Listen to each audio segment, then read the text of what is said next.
Welcome to another episode in a series of conversations about the history of the Muscatine Sister Cities Association. My name is Dan Clark. I'm a member of the board of Muscatine Sister Cities Association. I have been off and on for the years. My guest today, and actually I called this another episode because I don't know the order these will run in, and we hope eventually this will be on YouTube and people can watch them in any order they want. My guest today is Mike Steinmaus. Mike was a member of the board more than once. I was on the board, I think, as a vice president and as president at one point. And I anticipate, this being the first of these conversations, we're inventing this as we go, I anticipate having conversations with as many of the former presidents as I can. This takes us back, your term on the board was in the mid-1990s, is that about right? That was about right, yes, about mid-1990s. And of course, my wife was on the board. I think she was one of the founders of the Sister Cities in Muscatine. I snagged some images, and if we can get our producer to put up the first one, when Mary Steinmaus was the secretary of the board, and there from 1986, the first year. The records we have say that the first official meeting of the board happened in July 1986, and Mary Steinmaus, secretary, wrote handwritten minutes, I find, in the archive for a number of meetings until they elected her president of the organization. Yes, she was quite involved in the Sister Cities right from the beginning, and she really enjoyed it. And with a background of being a Spanish major and having spent 3 years in the Peace Corps, I think she felt it was very worthwhile and fruitful to have a Sister Cities organization in Muscatine. Let's put up the picture of Mike and Mary. Now this is taken when you were a little bit older. And, a little older than what? I think this was a little older 30 years ago. Than 30 years ago when Mary was starting the Sister Cities Association. There we go. We've got you on the screen, and Mary passed away. Not a year and a half ago. Yeah, about a year and a half less than ago. 2 years ago. Mm-hmm. Mm-hmm. And we're, and I guess I probably should have said, we're doing this in May 2017, so we are still in the 30th year of this organization. So Muscatine Sister Cities Association was really a family affair for you guys. I don't know how much you were involved in those early days, but you certainly took trips, and your daughters, and something about your family. I got quite involved in it as it evolved. And one of the first sister cities that we had was Paysandú, Uruguay. And I think the Pages were very involved in that, getting that, and another site. That would be Bob and Coca. And at that time, the mayor of Paysandú was a gentleman named Walter Belvisi. And he actually had a lot of correspondence with Mary over the period of time. Let's go forward a couple pictures here. Made a trip to Muscatine. I found a picture in the archives, actually a Muscatine Journal clipping with Mary and a couple of the high school students who went to our first Sister Cities International Conference, and I gather that was when we were in the process of that first sister city you talk about, Paysandú, Uruguay. There we have on the screen, and we got off to a strong start. Mary wasn't the first president, by the way. We said she was the secretary. Marlon Scheepers was president, and I think he was president again later. For sure, he was vice president. And then in the next slide, let's go right to that. You're talking about Walter Belvisi coming to visit, and I like the way the Muscatine Journal writer says, why would the mayor of Paysandú, Uruguay visit Muscatine? To visit his sister city, of course. And of course, he also wanted to have representatives from Muscatine come to Paysandú to visit his city and to sign formal documentation with them on the Sister Cities organization. So my wife and I and my two daughters, Laura and Allison, both being in middle school at the time, and Marlon Scheepers and his daughter, who was in high school at the time, and Katie Beckman, who was in high school at the time, made a trip down to Paysandú. We flew down, This was 1989, I believe, Probably 89, 88, 89. somewhere in there. Yeah, sometime in that period of time. Let's go forward to our next picture. I think we've got something that shows about your trip. Okay, that's telling that there was an annual meeting of the Sister Cities Association, and President Mary Steinmaus announced all these trips that were coming up. And let's go straight to the next picture. There we go. The second group leaving July for Uruguay, just as you were saying, that group. So tell about that trip. It was a wonderful trip. All that the Sister Cities representatives from Muscatine had to pay for was their airfare to get down there. So we welcomed anyone who wanted to come down with us to make that trip. And as I said, my two daughters came along with my wife and I, Marlon Sheeper and his daughter, and Katie Beckman. We all made the trip down together. And when we got there, they bussed us from the capital of Uruguay up to Paysandú, and we were formally welcomed there on the first night. Every night we were there, they had a banquet for us.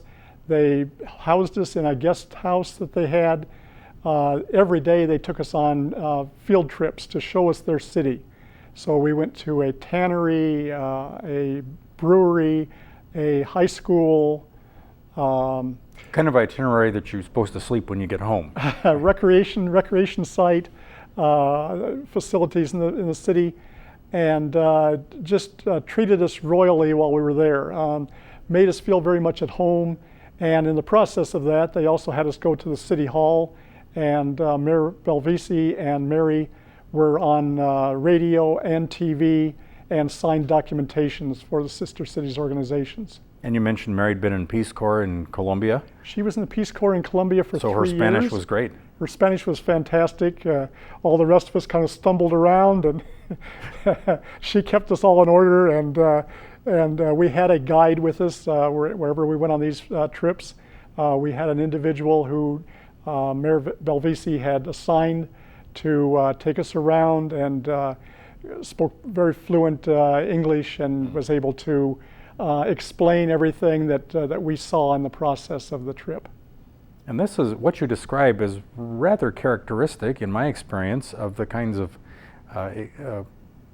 treatment we get when we travel to our sister cities abroad. I believe that's the case. I think so. And it motivates us to be the best hosts we can when they come here. Because as I remember, Mary also made a trip to Japan, to our sister city, Ichikawa Daimon, over in Japan, with high school students, kind of unannounced to her. I think they came to her and said, would you be a chaperone for a group of students from Muscatine High School to go over to our sister city? And she said, sure. So she made the trip over and was housed with a family over there. Mm-hmm. Again, the treatment was that their hospitality was fantastic. It was just something that you felt very comfortable in their sister city, and I think their students, when they came here to Muscatine, felt the same way. I know we hosted a number of high school young ladies who stayed with us for a week or two while they were here, and when they were leaving, it was like tears all over the place because they just felt that they were so. We form strong bonds welcome. in these exchanges. Yes, we do. And then you feel like you have to keep in touch, and we didn't have the magic of Facebook in those days. How did you communicate? Communications were sometimes by telephone. I'm not sure how we communicated with folks over in Japan. I don't know how the communications there worked, and you might have a better idea than I do on Dan on how that all worked. I don't for Japan. I was involved in Russia, and that started out with telexes. I don't know if it was the only place in town, but we went to Stanley Consultants with a handwritten message that somebody would key into a telex machine. Interesting. And then we would hope that the post office on the other end would receive it and somehow get it translated and eventually get us an answer. How the times have changed in that regard. Yes, they have. Well, let's put another picture up. I grabbed this from our letterhead from the period that says that we were the best in the world, or words to that effect. Well, Tell me about that, because you were a central figure in that. at that time I was the president of the Sister Cities organization, and we applied for the Now we're up to the opportunity. mid-90s, 94, 95, Yeah, somewhere about in there. 95, right around Yeah. that period of time. We applied to show that we were the best sister city of a community under 25,000 people, or something like that range, as I remember. I think it was even more. Was it We can more look than that up, I but don't know exactly what the. we were a big deal. Which We was, got a but- nice but- banner, and But we did, and we had 7 sister cities at that time. So it was, and we'd hosted all of them. We could show what we had done with all these different sister cities. We hadn't just named somebody to be a sister city. We had actually met with the representatives from them. They had come to Muscatine. and you went visited off. us, You went off to a big and- conference and somewhere. we had visited with them. So it ended up that they selected Muscatine as being the best sister city for that size of a community in the United States, and probably in the world. But the convention was held in Indianapolis, Indiana, and I drove over to Indianapolis and accepted the award for the Sister Cities organization. And it was really an honor to have our name called out and to go up and receive that award from the representatives of I the don't know how Sister many Cities years we kept it on Association. our letterhead, but we had the slogan there that we were the best. We were the best. Let's go to the next picture. I don't know the exact year of this picture, but what we have there is a picture of, I believe, the board of directors from that time, and I think we can say who they are. At the lower left in the bright blue is Catherine Miller, who by that time had been, the board had voted that she was a member for life. She was one of the founders and inspiration for the founders, foreign language teacher here at the community college, and so she was with us all through those years.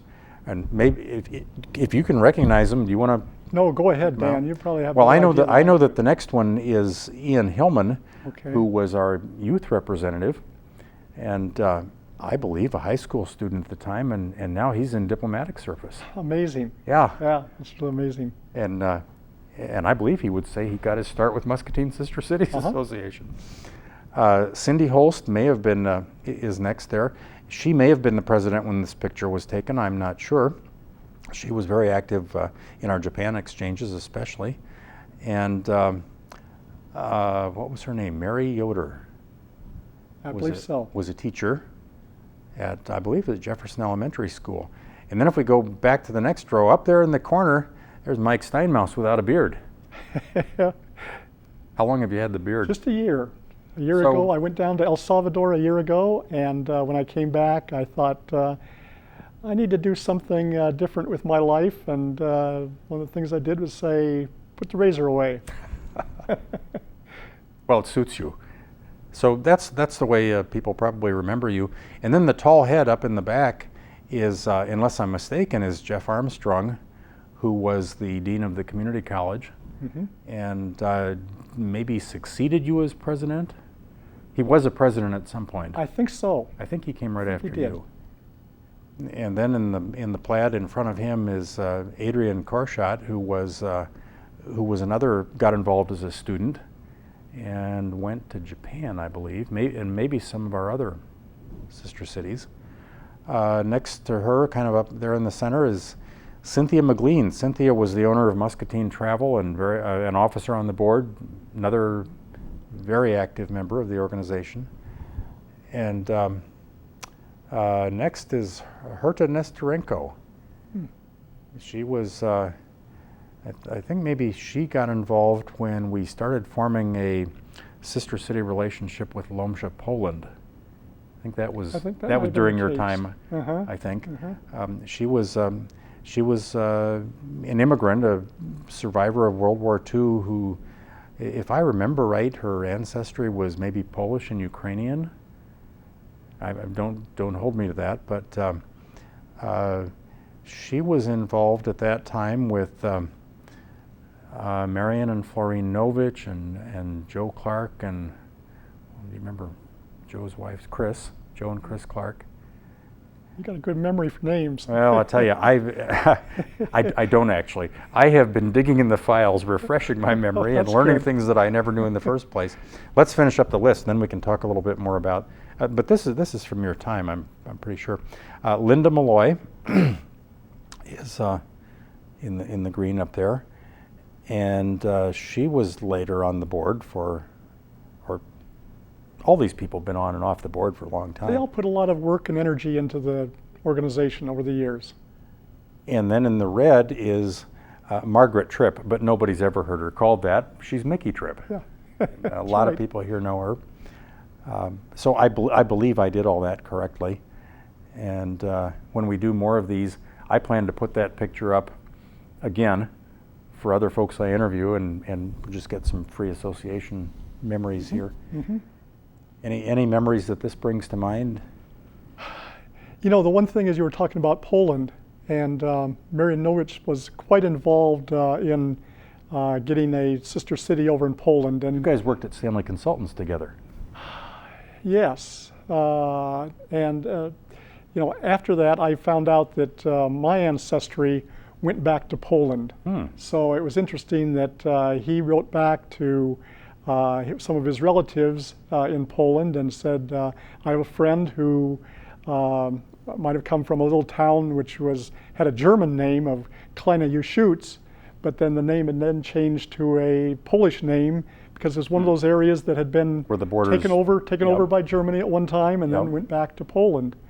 And so Marion helped me quite a bit in getting some information about that little town where my relatives, my ancestors might have come from. And he was setting up at this time in the I think a one-man international trade brokerage whatever that would be called. That's right, he was. And he ended up, he came to us and said, how could we have a sister city in Poland? And my recollection is that the board essentially said, well, if you can figure out who else wants to do it with you and you can raise some money and keep some relationships going. And there we are. Next picture. Another one with some people, and there we go. There's a clean-shaven Mike Steinmaus, lower right, and going up counterclockwise is your wife Mary, and then again Catherine Miller we spoke about. That picture is, and I'll go on to the left of Catherine, is my wife Jean Clark. And I'm pretty sure the back of the head in the lower left is Linda Green, who was another of our presidents. And my recollection, I took the picture. My recollection is that we were Christmas caroling at Catherine's house. Does that probably ring a bell with you? Probably was. You know, we're all carrying some type of little animals. It looks like I've got a teddy bear in my hand, and why are we holding little animals? I have no idea. It must have been something we thought that the animals were also singing Christmas carols to Catherine. Not sure on that. It's been too long ago. Well, I looked through my computer and I have one of those wonderful facial recognition things. I just went looking for pictures of Mike Steinmaus and I thought this was too fun not to use. That's a scary picture. Let's go to our next picture. In the next picture, I just grabbed a piece of, oh, hello? Oh, we're back to a original one. We're back to the very beginning. If we can get number 10 on there, and maybe we won't, we'll see what our producer in the booth can get there. There we go. Just a bit to prove that, in fact, you had ascended to the presidency.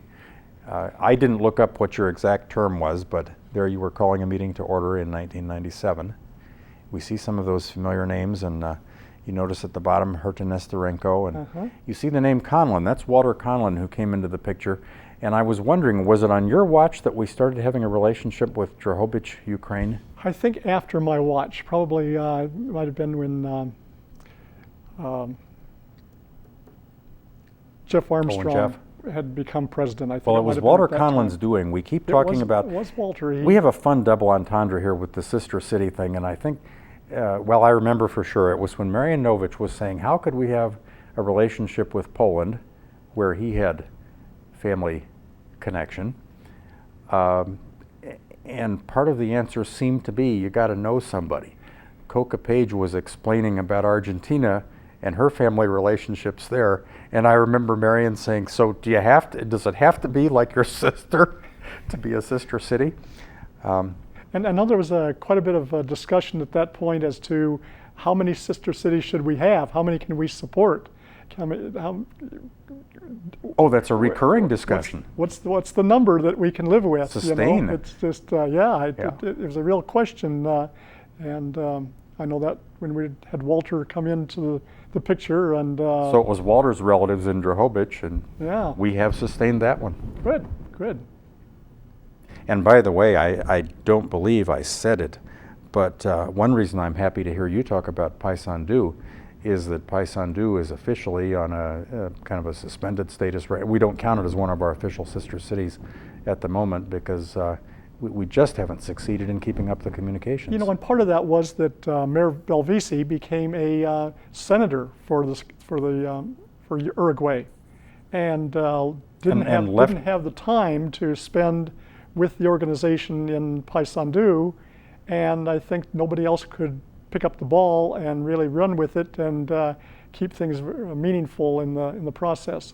And that's what you really have to have. As I go back through the minutes, I find just year in and year out discussions about how can we keep these communications going. Mm-hmm. And that's the key to it all, isn't it, Dan? And over the years, though, we have a rich, I was struck at how many people, you know, it feels all the time like this is just a few of us. How can we possibly do this? And yet over the years, there have been hundreds of people involved in these relationships and forming relationships that last a lifetime.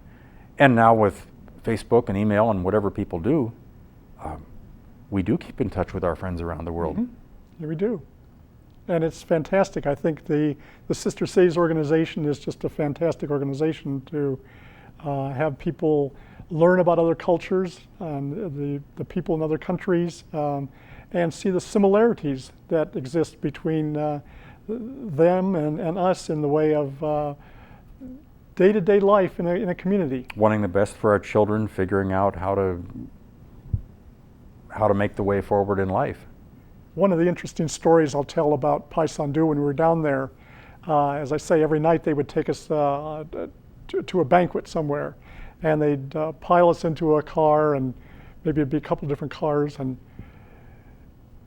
it was, we were down there in July, which is their winter, and so it was cold.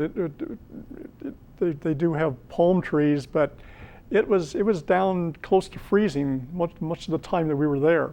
We were bundled up and realized that it was going to be cold for us. But as we're driving through town, we'd come to a stop sign, and I don't know that we ever stopped at a stop sign. Lights maybe, but on stop signs it was like slow down, look both ways, and on through we go. Is that their practice, or that's because you were VIPs? I think Marlon Sheeper said, the stop signs here are just a suggestion. So not because you were VIPs? No, not because of that. I think this was just a common way to drive in Paysandú. So look out. Drive at your own risk. The next picture I have for us is I think old news in our conversation, but let's put that up. I just grabbed. We've had various brochures, and of course these days we've had a website. These days we have a Facebook page that's very active, where our current president John DeBeat is. Well, we're all documenting things, and John sees to it that it stays lively there. But in those days, it was about an annual affair to revise our brochure, maybe every 2 years. Mm-hmm. And so I just grabbed a couple of covers here to show that we had pretty much the same design.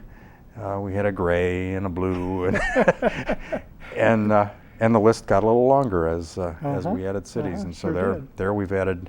In that example, we have added Drohobych, Ukraine, somewhere in the mid 90s. Mm-hmm. And let's go to the very last picture I did. I believe my wife thought maybe you designed our pin, and I found something that suggested maybe Bob Page had. Do you have a recollection about that? I think Bob Page probably did that. I'm not You don't sure remember I ever being had the artist time on to do this? that. No. No, I did not. I know I didn't develop that, so it's probably Bob. And my recollection is that I made the little card that we stuck them to. Oh, okay. But we had these wonderful pins, and we still give out pins. I don't know how many times we've reordered pins. Mm-hmm.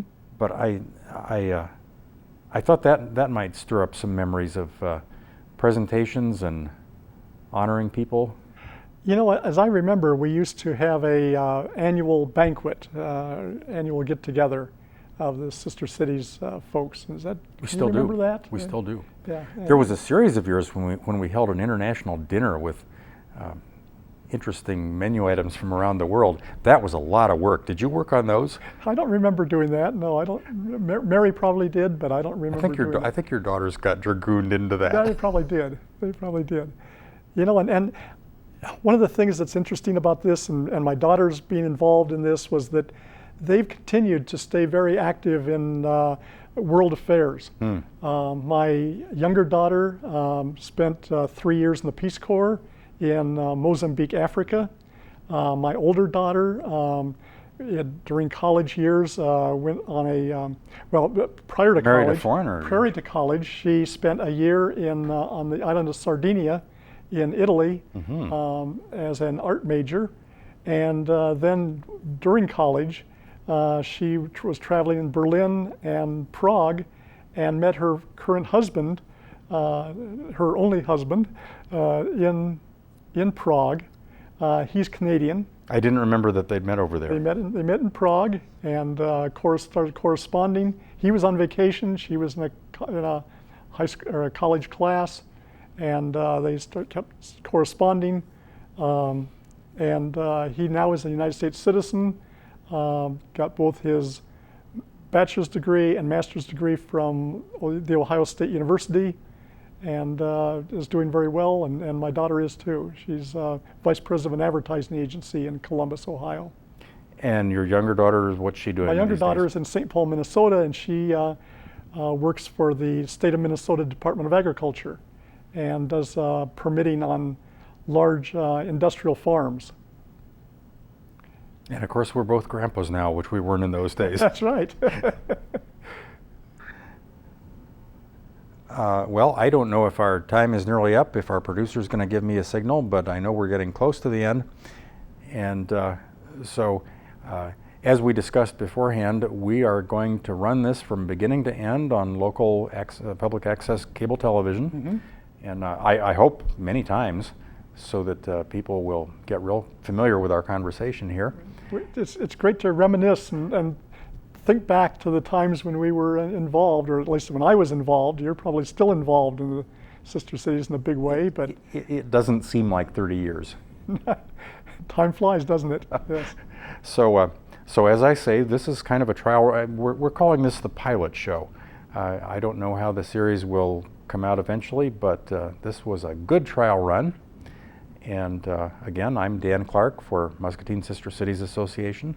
And I want to thank you, Mike Steinmaus, for joining us today for this first conversation. Thank you, Dan. I enjoyed it.